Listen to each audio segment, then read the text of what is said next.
सुधा समाधान।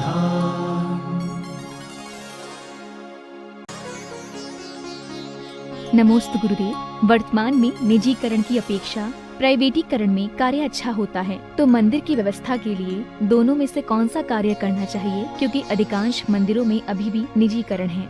निजीकरण करने से कभी कोई व्यवस्था बनी नहीं। कुछ चीजें होती हैं जो निजीकरण होते हैं।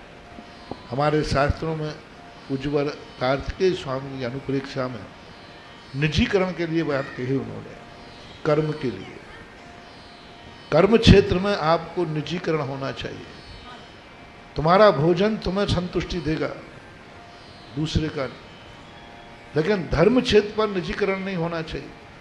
धर्म क्षेत्र वो सूरज के समान है, जिस सूरज पर यदि निजीकरण हो जाएगा तो संसार का क्या होगा। एक हाथ में आ जाएगा तो सारे संसार में अंधेरा हो जाएगा। इसलिए धर्म को निज के लिए करना चाहिए, धर्म का निजीकरण नहीं करना चाहिए। मैं निजीकरण का विरोधी बिल्कुल भी नहीं हूं। मैंने निजीकरण करने वालों की दुर्दशा देखी है, इसलिए मैं बचाने का प्रयास करता हूं। मैं निजीकरण का विरोधी नहीं हूं। मैं तो हमेशा कहता हूं, हम तो कहते हैं कि तुम कहो भगवान मेरे हैं, गुरु मेरे हैं, पारसनाथ किसके हैं। मेरे शब्द का आत्मीयता होना। मैं विरोधी नहीं हूं।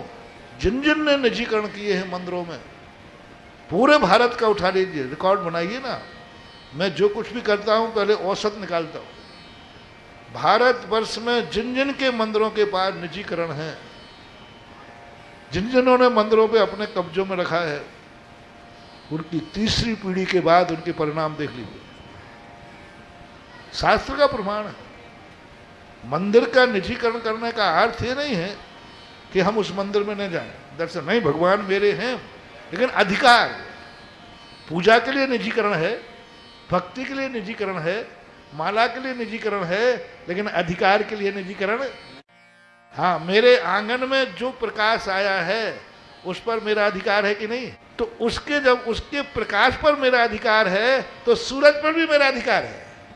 देखना, मेरे घर के आंगन में जो प्रकाश आया उस पर अधिकार है कि नहीं। तो उसी से जमाओ। जबकि बनिया के बेटो, जब सूर्य के प्रकाश पर मेरा अधिकार है तो सूरज पर भी मेरा अधिकार है। संभव है।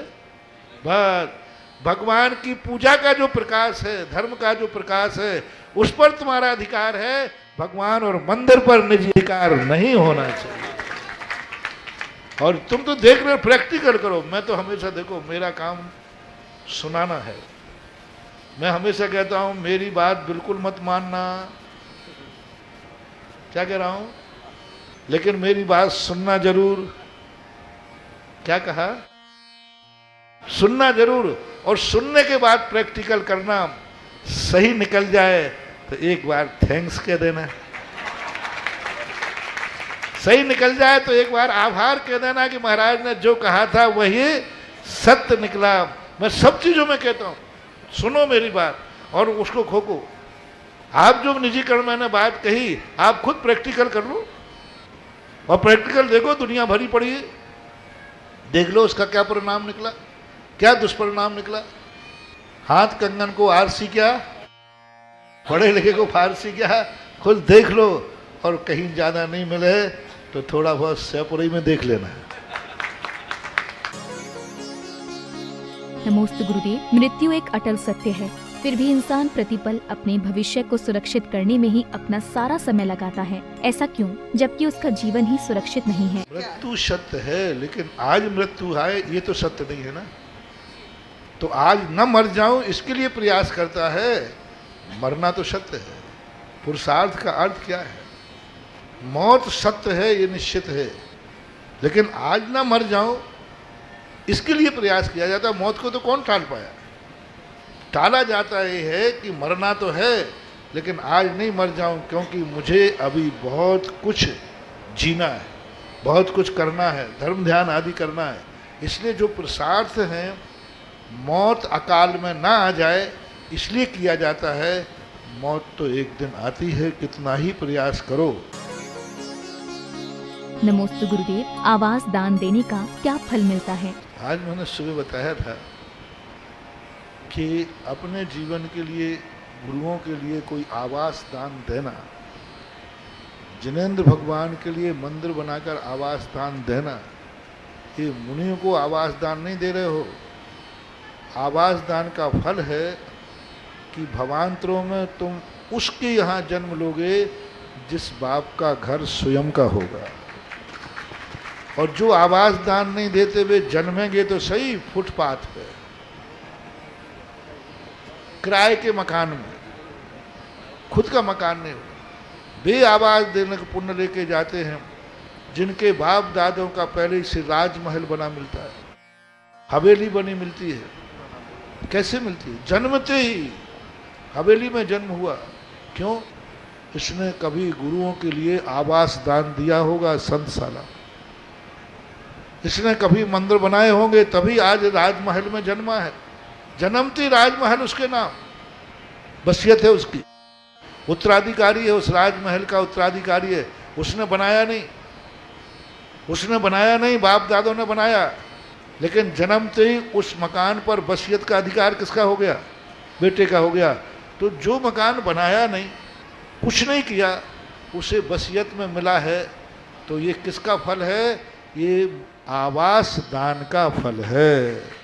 अब आवास दान कई प्रकार के, भगवान का आवास दान मंदिर है, गुरुओं का आवास दान संतशाला है, पशुओं का आवास दान गौशाला है, और जो जिसके लिए जहाँ जैसे होते हैं पात्र के अनुसार उस आवास दान का फल अलग अलग मिलता है।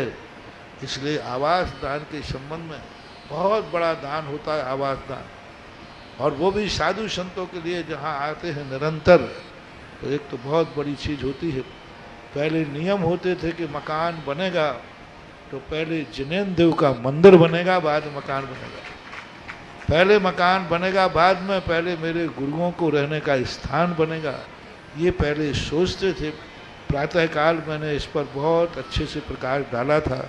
उसके साथ तुरंत विचार करना चाहिए। मैंने 2 बातें कहा प्रातःकाल आपको महत्वपूर्ण कही। तुम यदि जैनी हो तो, जैनी यदि हो तुम ओरिजिनल, तो जब मकान का नक्शा बने तो सारी प्लानिंग करना, कौन चीज़ कहाँ है।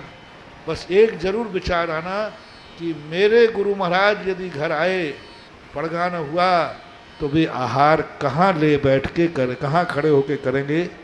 जीना बनाते समय जरूर सोचना कि इस जीने पर क्या मुनिराज आ जाएंगे, क्योंकि देव साथ गुरु में 2 में से एक ही है जो तुम्हारे घर आ सकता है, भगवान तो। और उसमें तुमने जीने में अंधेरा बना दिया, उसी में तुमने मकान में कहीं खड़े होने। तो ये विचार जैनी के मन में आता है। इसी प्रकार से दूसरा मन में आता है कि यदि मेरा मंदिर बन गया है तो समाज की तरफ, ये तो व्यक्तिगत परिवार को कह दिया, समाज के लिए मैंने प्रातःकाल कहा था, जब भी मंदिर बनाने का भाव आवे तब किसी को प्रश्न उठाना चाहिए। अपन मंदिर तो बना रहे हैं, और मंदिर बन गया तो नियम से मुनिराज भी, तो भगवान भी जब विराजमान हो गए और महाराज आएंगे तो उनको कहाँ विराजमान करेंगे, कहाँ रहेंगे, इस पर मंदिर बनाते ही विचार होना।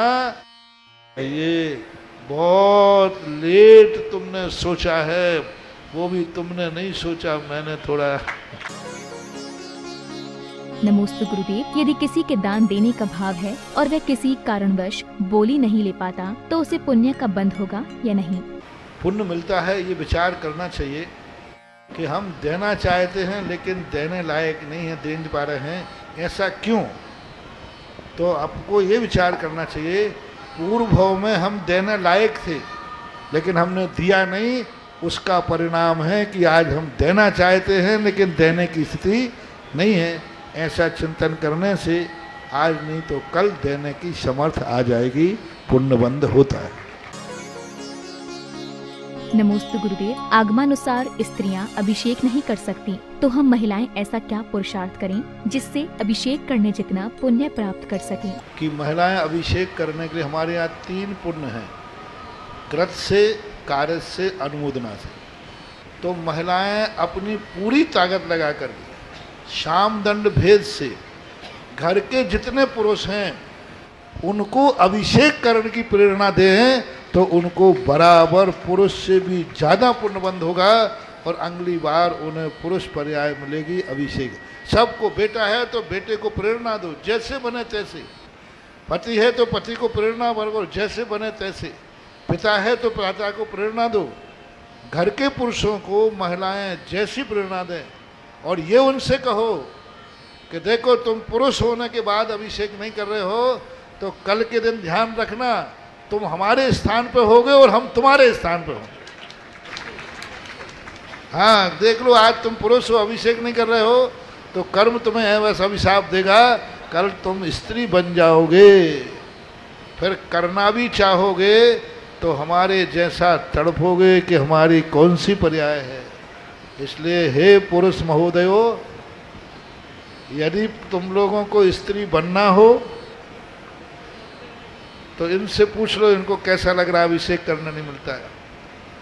तो और यदि तुम्हें नहीं बनना हो तो जो अभिषेक नहीं कर रहे वो कल से अभिषेक शुरू कर दें, और जो पुरुष होके नहीं कर रहे हैं वे सोच लें कि उनको हाँ स्त्री बनना पड़ेगा। कर्म कहेगा एक सीट खाली कर, जब तू अभिषेक कर ही नहीं रहा तो ऐसी पर्याय में भेज देंगे जहां तुम अभिषेक कर ही नहीं पाओगे। ऐसा होता है।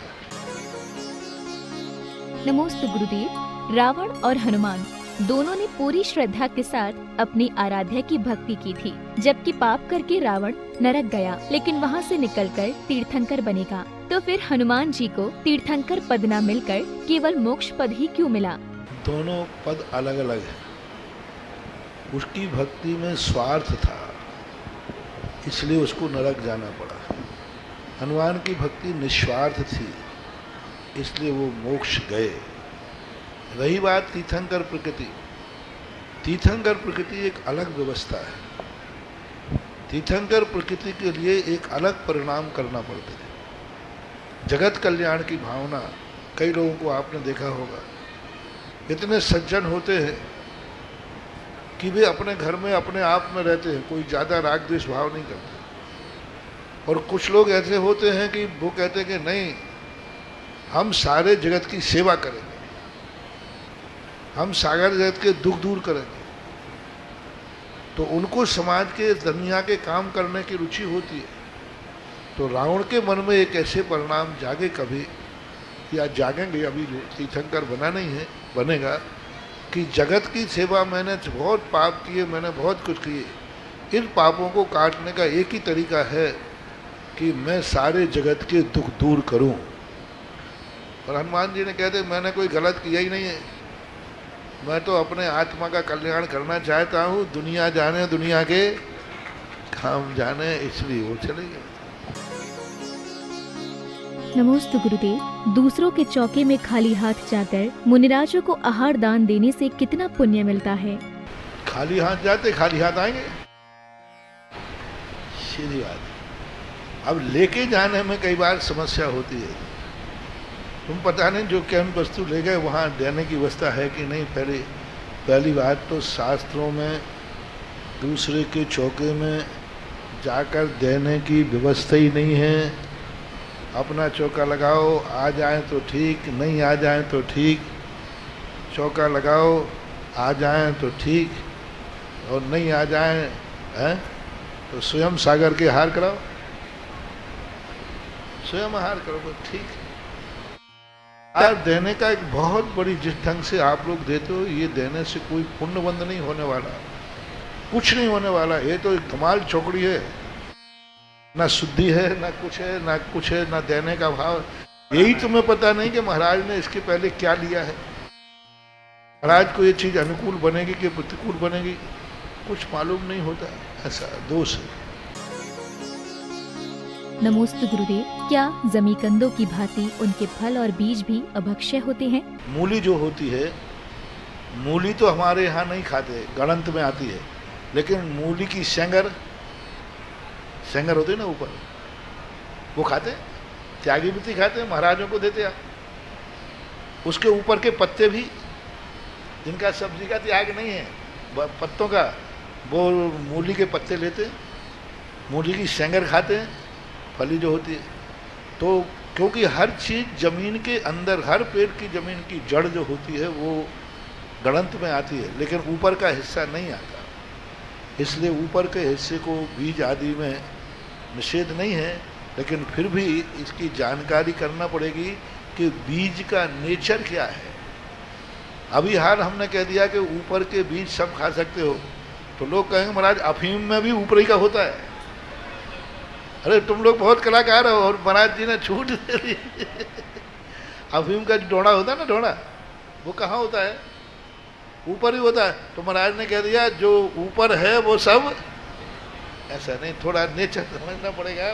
केवल बीज का नेचर कहीं नशीला तो नहीं है, कहीं जहरीला तो नहीं है, किस नेचर वाला है। यदि सामान्य है तो फिर कोई बाधा नहीं। बार एक ऐसा हो जाता है कि आज का तुम्हारा त्याग है, लेकिन किसी चोट लगी तो महाराज जी प्याज से सिकाई बताते, पुराने लोग प्याज से सिकाई बताते ना, तो हम सेंक सकते हैं नहीं, ऐसा प्रश्न आता है। तो मैंने कहा खाने का त्याग है, सेंकने का त्याग नहीं। नमोस्तु गुरुदेव। किसी वर्ग विशेष का प्रतिनिधित्व करते समय हमारे सामने समाज में फैली विसंगतियों एवं अन्य घटनाओं के प्रकरण सामने आते हैं, तो उस स्थिति में हमें समाज के बच्चे सोचकर चुप रहना चाहिए या निष्पक्ष निर्णय करना चाहिए? यदि विसंगतियां ना हो तो नेतृत्व तो नेता की जरूरत ही नहीं पड़ेगी। नेतापन का और नेतृत्व का अर्थ ही है कहीं ना कहीं कोई विसंगति है जिसका निर्णय लेना पड़े। निर्णय लेते समय हमें ये विचार करना पड़ता है नेता को कि जो हम निर्णय ले रहे हैं वह निर्णय अपने और अपनों के ऊपर भी कभी कोई बात बने तो निर्णय लेने की हिम्मत रखना चाहिए। एक आपने पहले बहुत छोटी कहानी पुराने पढ़े लोगों ने पढ़ी होगी, पंच के मुख से परमेश्वर बोलता है।